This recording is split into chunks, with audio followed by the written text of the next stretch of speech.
Do a lot of people not know if they're robots?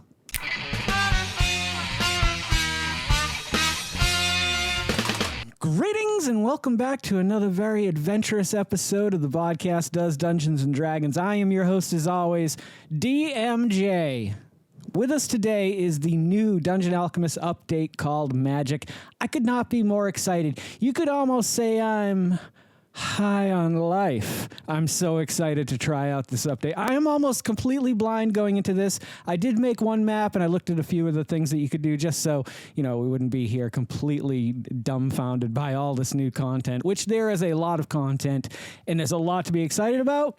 It is a lot to look forward to, and there's a lot of things that I'm not quite sure how it works yet, but we'll work on that together and hopefully figure out some of that today. Anywho, let's go ahead and just start a new map here. This is a giant map, so we're going to bring this back down to 40 by 40. I just needed a big snowy area. There are two new, what do you call these terrains? There's the green screen, which I don't know of use where, that I could think of that I would need that, but maybe if you're working on a tabletop, you can set different layers like you can do in Photoshop and things like that. And the Fave Plane, so we're going to start with the Fave Plane. We're just going to do hills. See, this is okay. This is one of the first things that I noticed when I was making a new map, that there are several forms of vegetation here that you can play around with. I can't see it here. I've done the dense vegetation. Oh, didn't say that very well. I did the dense vegetation. I've done a mushroom forest, which actually has come in really handy for me because there's a location in my world called the Candy Cane Forest. It was meant to be a joke at first, but it developed into something really interesting. A lot of the halflings, kender, gnomes live in the southern tip of my world of Athalia. And so this allowed me to kind of create a candy cane forest, which I never thought I'd be able to do. I'd tried it with the objects that they've given you in the past, but it's just too much work. But now with some of those brush tools, things are getting really interesting. I have not done a Fey Forest yet. I haven't done a Crystal Forest yet, so we're going to take a look at that one. We're not going to do any water or any weather. I just want to see how this looks. I'm going to show you the room tools that I've played around with so far, and I am sure I am missing a lot of this, but I wanted to provide you with the knowledge that I've come with so far. So here it is. Okay, so this is a Crystal Forest. This could be handy in some cases. I can't think off the top of my head where it would be. There's almost too much color in it. I wish there was a way to set, and I guess you could if you really wanted to go in and manually set every color of every crystal. Can you do that? I don't know if you can do that. Let's find out. That's something new.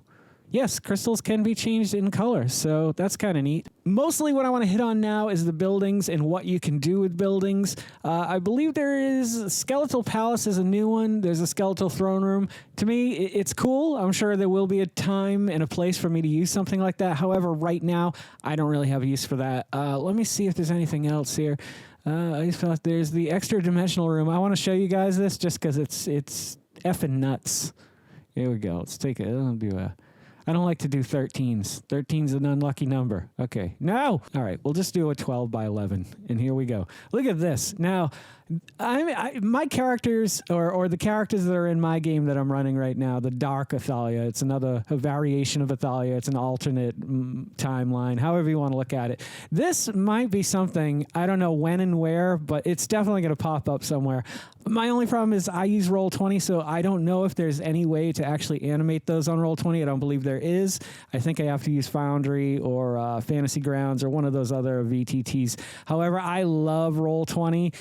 It's the most simple, easy way for me to get everyone I know from around the country together to play a Dungeons & Dragons game. And it's been so reliable. I mean, there's been little bugs here and there that I'm going to stick with it for now.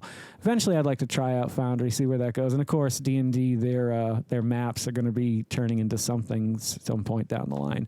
Yeah, okay, so there's this. Now, I didn't show you as I was making this. So let's just go ahead and take a castle bedroom.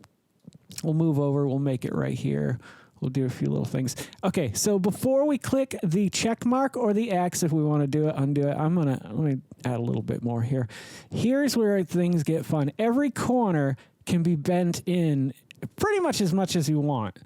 And it can also be bent concaved as well as convexed, which would allow you to create two rooms side by side that attach to each other in a rounded, it's just so cool to me, especially when I think about a castle. When I'm building a castle, I want to be able to do, walls surrounding the castle, but I want turrets on the end, and I want turrets at the gates, and I want them round. And now I can do that with this new tool, and it's awesome. And I can't thank Dungeon Alchemist enough for adding this feature in. It was definitely my number one feature that I wanted to see added, would be rounded walls. The other thing is multi-floor, which, if we take a look at this, we can turn this sideways. Turn that sumbitch sideways, and where is it? Oh, here it is. These little arrows here, you can now raise the height of the room. Here's my issue. I love it. Love it. I think it's fantastic. This is a weird shaped room, but I'm not showing you. We're not building anything specific here today. I just kind of wanted to go through some of the things that really stood out to me. And the land around it, how it deals with it, that looks like it's just floating there to me. But no, I think it's there. It's really hard to tell. I'm going to turn off the grid for now, because sometimes it does get in the way. I really can't function without it, and that is a feature. Okay, Dungeon Alchemist, if you happen to be watching, listening, I know you've commented on my stuff before and liked it before, and I hope you still love the stuff I'm creating. But if I could get the grid, just a button on the main screen to turn the grid on and off, I don't need the sliders or nothing. I can set it any way I want it, just on and off would be awesome. Okay, so now we can see that the land has been pushed out here. We'll take a look at these tools real quick. I don't know that there's any new ones. I know with water, you can now remove water. So if we were to, real quickly, we'll just lower the terrain in an area and fill it with water. Previously, all you could do... can I just pour it? How do I... Wait, why? Okay, I think that's water level. That's just my issue. So if I want to get rid of it, I can now select the erase tool, and then boom, it's gone, which is neat. Not one of the things I really needed. Like, I could just undo it if I filled something and then I didn't like it. But it's definitely a plus. There's a lot of really cool new with the Fae terrain. Sorry, there's a lot of cool ones. I've been using this purple a lot. I just think it's so cool. I think it would be great for like an Underdark setting. Maybe like change it to night, and then add some cool like weird Underdark lighting. Like if you, let's just do a torch. Oh, we can't do a torch. We got to do a freestanding type deal. We'll just do a candle. Here's a candle. Put it down here. So you're going through the Underdark, and you're getting these cool little. Oh, where's my slider? Oh, here we go. So, what is that? Oh, so that must be the object color you can change. And then the lighting color you can change. That's new. I did not know. I didn't see that before. But I really think it would be cool if, like I said, you're going through an Underdark type setting and you kind of put these lights throughout and you had that purple as a stone. So that's a cool feature. I want to go back over here real quick, though. And we're just going to add 2 rooms side by side just so I can test this out. So this is going to be on the main level. This would be level 1. You walk in on this level. And this next room I want to do would be on a second level. My problem is this. You see, I can't even, when it's touching another room, I can't change the height of it. Escape is an annoying thing too. I hate that I hit escape and that comes up. Like, I'd rather just hit escape and it would do that. Yeah, I don't need that. I don't know if anybody else is saying that or not. Does anybody else feel that way? Let me know in the comments below. Maybe if Dungeon Alchemist is watching, they'll read the comments and they'll know that, hey, we don't need that. That's awful. But I don't know how to do this is my problem. Like, I want to have a room on this level and a room on this level that I can raise the height of, but it seems like it's trying to connect the 2 rooms on the same level, and that's not what I'm looking to do. I don't know if, can I just do, nope. Looks like there's no way around it. So it is a cool feature, though, which allows you, like I showed you before, to set the height of the room to any height you want. Maybe if we start one at one height and we do the next one at a lower height, probably not. What's going on? Here we go. Okay, so let's do this. Where is my thingy? Here it is. Okay, yeah. No, I cannot change it. And it's actually not even touching. I screwed up. So there's definitely some issue of, oh no, it is touching. Okay. I just really want to be able to have that side-by-side room with a set of stairs in between so that I don't have to do a second map. Or if you go back and watch this video, you'll see one of my solutions to coming up with the multi-level. it's not a great fix, but like I wish, or even if there was a switch button so I could switch between map 1 and map 2 and know that those are levels, or set it to be lower levels, upper levels, doesn't matter what I want them to be. I can lay it just kind of like Photoshop, where you can boom, boom, drop those layers in and hide a layer and add a layer, so on and so forth. That would be pretty neat. That might be asking a little bit much for a software that is already incredibly amazing, and one of the few times that AI really does what it's supposed to do better than I think I could do it if I was sitting here alone. And I just being able to have a quick map. Dungeon Alchemist is the best map making tool on the market, hands down. I've tried quite a few of them, and I do plan to try more just because, I don't know, I'm into that. I like to torture myself and then always come back to Dungeon Alchemist because it's amazing. It's really good. That's pretty much the features that that stood out to me, at least. I know there's many more, but literally the objects, you can just go into new objects, and it's just the massive amount of stuff that they've added. And I love a lot of this stuff. Some of this wooden furniture is really fantastic. I've already tried using that in a few of my maps that I've been making. There is another room type too. Where is it? It's not in the castle. Oh, a lot of the new stuff is in the village that you have to go to. So all the magic shops and stuff like that, I think. Artificer's Workshop. I'm just going to show. Oh, why? So boom, you got an artificer. Ooh, that's a tough one to say. You get an artificer's workshop, and just that easy. I love some of these new ones. There is a class, some kind of a magic class. There's a wizard's tower, which of course is the perfect opportunity. I've been wanting to create a round tower for a wizard tower for quite a while, and now finally. And after just a few tweaks, boom, you got your circle. Now you've got a round tower. Awesome. Totally awesome. Radical. Now here is a question. If I wanted to add like a castle hallway off of this, can I just do that? And what does it do to the connection here? Does it straighten it? Or does it add a curve? Oh, that did not do. It didn't do. What if do I have to overlap?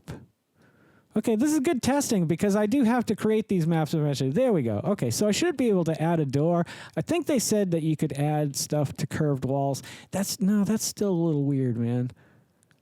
Let's go ahead and do that again. What? Can I match the curvature? Oh, no, I'd have to go this way. Okay. All right, I'm okay with that. Let's see what that does. So I guess in a case like this, you'd probably have to come in and actually just erase some walls here from the inside if you wanted it to be wide open. A little bit more work than I thought it was going to take, but it looks nice. And I'm sure with a little bit of tweaking here, you could definitely get that room looking, perfect, like a nice round tower on each end with a wall in the middle. There is, like I said, there is a bunch of new stuff for the village, a witch's hut. I'm just quickly going to drop a few of these in here so you can take a look at them. And all these new items, I love the rough wood stuff like that too. That's a cool bed. Like that's real like barbarian or tribal, which you could use in your game if you've got that type of environment in your game. I'd like to hear more about your games. I've talked a lot about my game. I could talk about my game for hours, if not days. So if you got anything you'd like to add, any ideas, like I'm always open to new ideas from my games too. Sometimes I get a little stale. Sometimes I write a story that's so long that by the time the players have gotten through like a page or two of stuff I've written, the rest of it's all crap now. Like it's almost completely unusable. So I don't know what that has to do with Dungeon Alchemist, but I love the software. Love what they're doing with it. With a little tweaking, I'm sure I can get this down and looking in exactly how I want it to do. So I really hope you guys, enjoyed this episode of the Vodkast Does Dungeons and Dragons. I really liked making it. And if you guys are loving the content that I'm creating as much as I love creating the content that you guys are watching, would you please consider liking, commenting, subscribing, sharing, and then hitting that little bell icon, because it'll let you know every time I put out a new video. Don't forget to make somebody smile today and make yourself a better person tomorrow than you were today tomorrow. Let's make the world spin a little bit happier and a little bit geekier, all together as one, my brothers and sisters, in the sun and in the rain. Live life to the fullest and love every moment of it, because you just never know when that last moment's going to come for you. However, never live in fear of that moment. Always live in love, and never let your inner child die. Take care of yourselves, take care of one another, and take care of those around you who cannot take care of themselves, for they are the ones that need it the most.